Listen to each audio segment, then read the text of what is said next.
దూడలు చనిపోతున్నాయి, గోవులు చాలా దుస్థితిలో ఉన్నాయి అని చాలా బాధ్యతగా అక్కడ జరుగుతున్న విషయాన్ని భూమన కరుణాకర్ రెడ్డి గారు బయటికి తీసుకొస్తే దానికి కారకులైన వాళ్ళ మీద చర్యలు చేపట్టి సరిదిద్దుకొని గోవుల్ని సంరక్షించాల్సిన బాధ్యత ఉన్న ప్రభుత్వం గాని, టీటీడీ పాలక మండలి గాని, అధికారులు గాని వాటిని పక్కన పెట్టి ఈరోజు వైఎస్ఆర్సీపీ మీద ఎదురుదాడి చేస్తూ వాళ్ళని గృహ నిర్బంధం చేయడం అనేది సిగ్గు చేయడాన్ని కూడా ఈ సందర్భంగా తెలియజేసుకుంటున్నాను.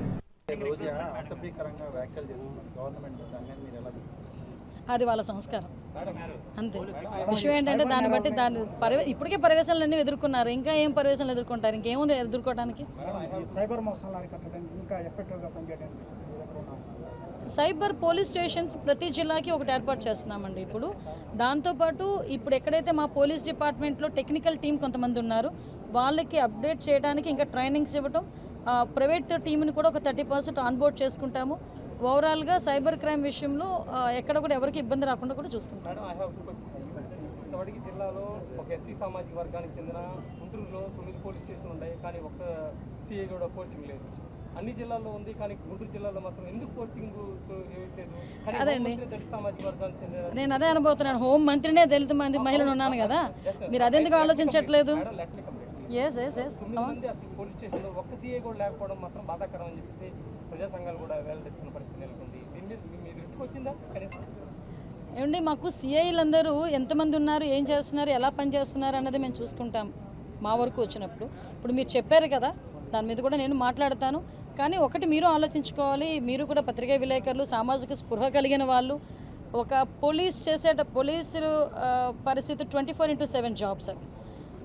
కొన్ని సందర్భాల్లో రోస్టర్స్ ఉంటాయి, రోస్టర్ సిస్టమ్ ప్రకారం ప్రమోషన్స్ అన్నీ కూడా రోస్టర్ సిస్టమ్ ప్రకారం వెళ్తాయి.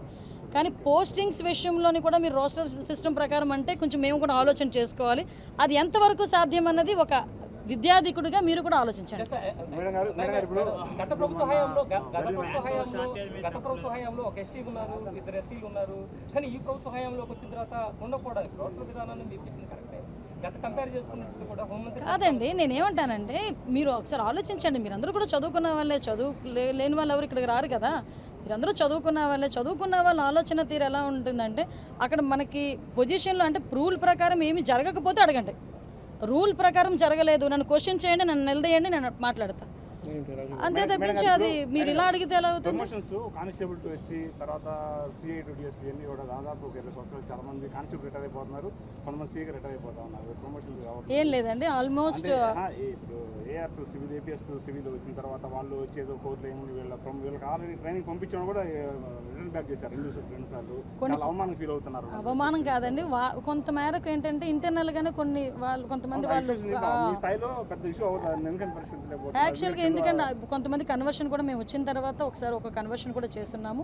నెక్స్ట్ ఇంకొకటి ఏంటంటే ఈ 95 బ్యాచ్ ఎవరైతే సిఐస్ ఉన్నారో వాళ్ళు డిఎస్పీ ప్రమోషన్కి మొన్న హైకోర్టు నుంచి కూడా కొంత ఊరట వచ్చింది, అది కూడా మేము మొదలుపెట్టాం. ఈ సూపర్ న్యూమరీ పోస్టుల గురించి కూడా వాళ్ళు కూడా అడిగారు, దాని మీద కూడా ఎంతవరకు కసరత్తు చేయాలన్నది అసెంబ్లీలోనే చెప్పాను.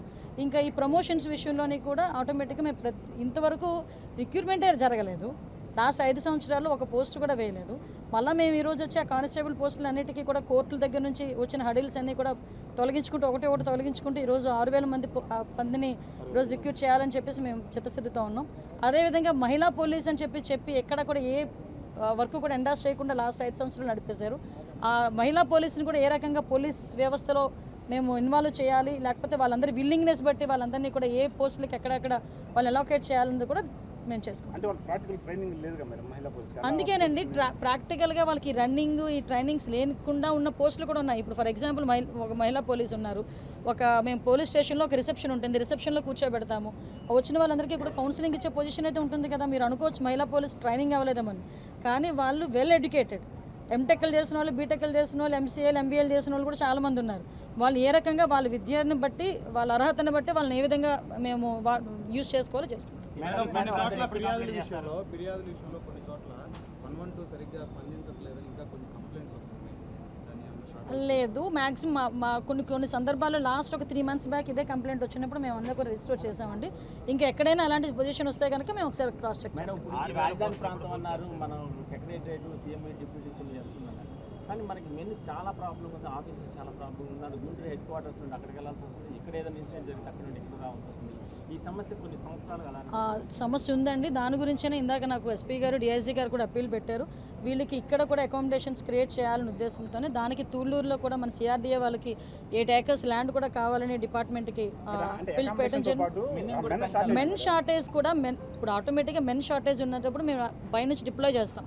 ఇప్పుడు అసెంబ్లీ సెషన్స్ ఉన్నాయండి, ఇక్కడ ఉన్న మెన్ ఒకరు సరిపోరు కదా, ఆటోమేటిక్గా మిగతా జిల్లాల నుంచి కొంతమందిని మేము డిప్లాయ్ చేస్తాం. అంటే జనాభా ప్రాతిపదికన ఎంతమంది మెన్ ఉండాలో అంతమంది ఉంటారు. కొన్ని మీరు ఇప్పుడున్న సర్కమ్స్టాన్సెస్లో డెఫినెట్గా మెన్ పెంచాల్సిన బాధ్యత కూడా ఉంది. మెన్ పెంచుతున్న తర్వాత కూడా ఇస్తాం. ఆల్రెడీ కానిస్టేబుల్ ట్రైనింగ్ లో ఉన్నారు, రిక్రూట్మెంట్ చేయడం జరిగింది. మేడం రిక్వెస్ట్ ఏంటంటే కానీ బెటాలియన్ వాళ్ళు కానీ వాళ్ళు ఎక్కువ మనకి అందుబాటులో ఉంటారు కాబట్టి వాళ్ళని ఎక్కువగా యూజ్ చేసుకుంటే మిగతా వాటికి వెళ్ళాలి ట్రాఫిక్ డెఫినెట్గా అండి. ఈరోజు పోలీస్ డిపార్ట్మెంట్ అదే సరిపోతుంది కానీ ఇన్వెస్టిగేషన్ మీద టైం ఉండే పరిస్థితి లేకుండా, అందుకే మెన్ పెంచే బాధ్యత కూడా తీసుకుంటాం. కొంతమంది ట్రైనింగ్లో కూడా ఉన్నారు, వాళ్ళందరూ కూడా వస్తారు. రిక్రూట్మెంట్కి టైం ప్రోగ్రామ్ అని ఉండాలి, రిక్రూట్మెంట్ కంప్లీట్ చేయడానికి టైం బౌండ్ ప్రోగ్రామ్ ఉండాలి. టైం బౌండ్ ప్రోగ్రామ్ ఎలాగో ఉంటుంది కదండి రిక్రూట్మెంట్ చేయడానికి. మీరు లాస్ట్ మేము వచ్చిన తర్వాత మేము మొదలు పెట్టామా లేదా? మేము వచ్చి 1 year అయినా మేము మొదలు పెట్టాం. ఫిజికల్ టెస్ట్ అన్ని కూడా అయిపోయినాయి, ఇంకొక రిటర్న్ టెస్ట్ ఒకటే ఉంది. అది అయిపోయిన తర్వాత ఆటోమేటిక్గా వీళ్ళు ఫీల్డ్ మీద. ఇప్పుడు మీరు గవర్నమెంట్ వచ్చి దాదాపు 10 ఏళ్ళు అవుతుంది, ఇప్పటికి ఇంకా వైసీపీ గవర్నమెంట్ ఉన్న సిచ్యువేషన్ లాగా కనిపిస్తా ఉంది. గోరంట్ల మాధవన్ అతను ఎస్పీ ఆఫీస్లోకి వచ్చి పోలీసుల మీద దొరికి కొట్టే పరిస్థితి ఎందుకు అంత ధైర్యం ఎట్లా వచ్చింది? దానివల్ల ఇప్పుడు కొన్ని సిచ్యువేషన్స్లో వాళ్ళు అప్పర్ హ్యాండ్ తీసుకోవడానికి కొంత ట్రై చేస్తుంటారు. అప్పర్ హ్యాండ్ తీసుకొని ట్రై చేస్తారు. అది మీరు అదే భయం అనేది ఉండే మేము కల్పించాం అనుకోండి, మళ్ళీ మీరేం మాట్లాడతారు తర్వాత? భయం కాదండి. ఇప్పుడు కావాలి ఒకటండి మేము ఒకటండి మేము లా అండ్ ఆర్డర్ కంట్రోల్ చేయాలి, అట్ ద సేమ్ టైం ప్రజలు ఎవరు కూడా ఇబ్బంది పడకూడదు అన్నది 2 ఆలోచన చేసుకుంటుంటాం. ప్రతి సందర్భంలో ఏ పోలీస్ అయినా ఆలోచన చేయాలి. ఒక పక్క భయం ఉండాలి, అలాగని ప్రజలు కూడా ఇబ్బంది పడకూడదు. 2 బ్యాలెన్స్ చేయాలి. ఈరోజు గోరెంట్ల మాధవ్ అన్న విషయంలో కొంత మేరకు పొరపాటు జరిగిందనే కదా 11 మంది పోలీసులు ఈరోజు సస్పెండ్ అయ్యారు. ఆ పరిస్థితి రాకుండా ఉండాలి అనుకున్న ఉద్దేశంతోనే ఈరోజు ఇలాంటివి మేము అన్ని రివ్యూస్ పెట్టుకుని ఫర్దర్గా జరగకుండా చూసుకునే బాధ్యత తీసుకోవాలని మేము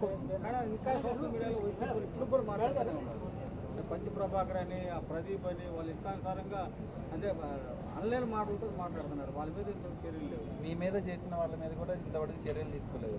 చాలా మంది మీ మీద ఇప్పుడు నా మీద చేసే వాళ్ళు ఈ రోజు చేస్తారు, రేపు చేస్తారు, ఎల్లుండే చేస్తారండి. నేనేం మాట్లాడుతున్నానంటే ఇప్పుడు ఎస్పెషల్లీ చాలా మ్యాక్సిమం మీరు ఇలా మాట్లాడుతున్నారు కానీ మీరు ఒక్కసారి ఆలోచన చేసుకోండి.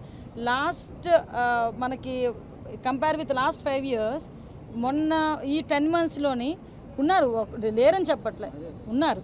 మ్యాక్సిమం తగ్గిందా లేదా చెప్పండి, తగ్గిందా లేదా మీరే చెప్పండి. తగ్గింది. ఇంకా కొంతమంది ఉన్నారు, వాళ్ళ మీద కూడా చర్యలు ఉంటాయి. అంత కంగారు పడిపోతే ఎలాగ మనం?